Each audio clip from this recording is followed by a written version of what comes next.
Hi friends, welcome back to my channel PU Zone. Myself Priya. Today I am going to discuss about charge. Charge is a written statement of the information of an offence against the accused, which contains the grounds of charge along with time, place, person and thing in relation to the offence committed. An accused prepares his defence on the basis of charge only. Let us discuss about the components of a charge. First one is, every charge shall state the offence with which the accused is charged. The second one is, if the law creates an offence and gives any specific name, then that specific name should be described in the charge. Example, theft, robbery, murder, etc. The third one is, if the law do not give any specific name, then the definition itself should be mentioned in the charge. The fourth one is, the charge should be written in the language of court. The fifth one is, the law and the section of the law for which the offence is committed should be described in the charge. The sixth one is, the previous conviction of the accused should be mentioned in the charge, that is, place, date and the facts of the charge. Effect of errors. There should not be any errors in stating the offence or the particulars of the offence. There should not be any omission in stating the offence or the particulars of the offence, so that the accused should not mislead by error or omission, which may result in failure of justice. And if this happens, then such charge is considered as faulty and the trial is also faulty.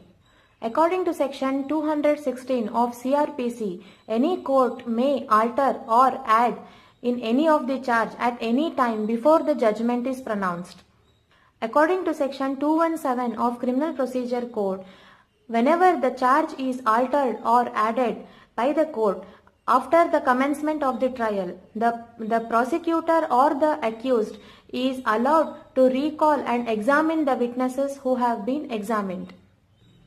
According to section 218 of Criminal Procedure Code, a person is charged separately and tried separately for every different offence. According to section 219 of Criminal Procedure Code, same offence of same kind can be charged together. According to section 220 of Criminal Procedure Code, if a person has committed more than one offence, then he may be charged and tried at one trial for every offence. According to section 221 of Criminal Procedure Code, if it is doubtful that which offence is committed, then the accused is charged for all the offences or any number of offences. If the accused is charged for one offence and later it is proved that he has committed a different offence, then he may be convicted for the offence which is proved. A is charged with theft, but it is proved that he has committed criminal breach of trust, then he may be convicted for criminal breach of trust only.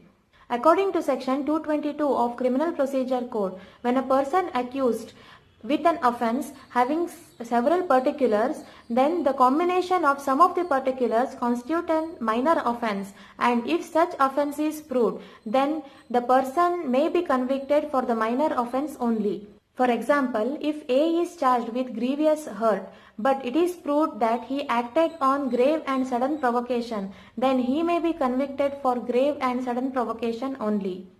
When more than one charge is framed on the same person, then the complainant or the prosecution may withdraw the charge with the consent of the court, or the court of its own accord may withdraw the remaining charges.